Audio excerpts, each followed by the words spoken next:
বন্ধুরা, চলে আসলাম আজকে নতুন একটা ভিডিও নিয়ে। আজকে আপনাদেরকে দেখাবো এটিএম ছাড়া কিভাবে মোবাইল থেকে টাকা তোলা হয়। আজকে এটিএম চলে আসলাম এখানটায় দেখুন ইউপিআই ক্যাশ ডিপোজিট, আর একটা নিচে থাকবে ইউপিআই ক্যাশ উইথড্রল। এটা টাচ করবেন। টাচ করলেন, তারপরে দেখবেন 100 টাকা, 200 টাকা, 500 টাকা। আমি তুলবো আপনার এই 500 টাকা। টাচ করলাম।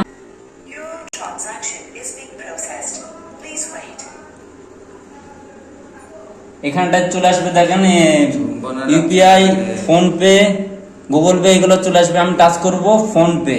তো দেখেন একটা ভিডিওতে বারকোড চলে আসলো, এটিএম এর ভেতরে একটা বারকোড চলে আসলো। ওটা আমার ফোন পে তে চলে আসলাম।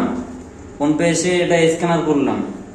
করার পরে অটোমেটিক দেখবেন 500 টাকা আপনাকে পে করতে বলবে। আপনি পে করে দেবেন যেভাবে করতে হয় ফোন পে থেকে।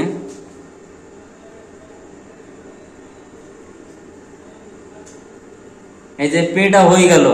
তারপরে এটিএম এ দেখেন কিছুক্ষণ পরে এটা সাকসেসফুল হয়ে যাবে অটোমেটিক, কিছু টিপতে হবে না। আমার হয়ে গেল সাকসেসফুল অটোমেটিক। এখানটা থেকে টাকাটা আসবে, দেখেন অটোমেটিক। আমি কিন্তু কোনো এটিএম নিয়ে আসিনি, দেখেন এই ফোন থেকে আপনার হয়ে গেল। এই যে অটোমেটিক এই 500 টাকা আমাকে দিয়ে দিল। আমার কাছে কোনো এটিএম নেই, এটিএম এখানটাও ভরা নেই। ভিডিওটা ভালো লাগলে শেয়ার করবেন, লাইক করবেন। চলেন, এই অবধি থাকলো। ভালো থাকবেন, সুস্থ থাকবেন।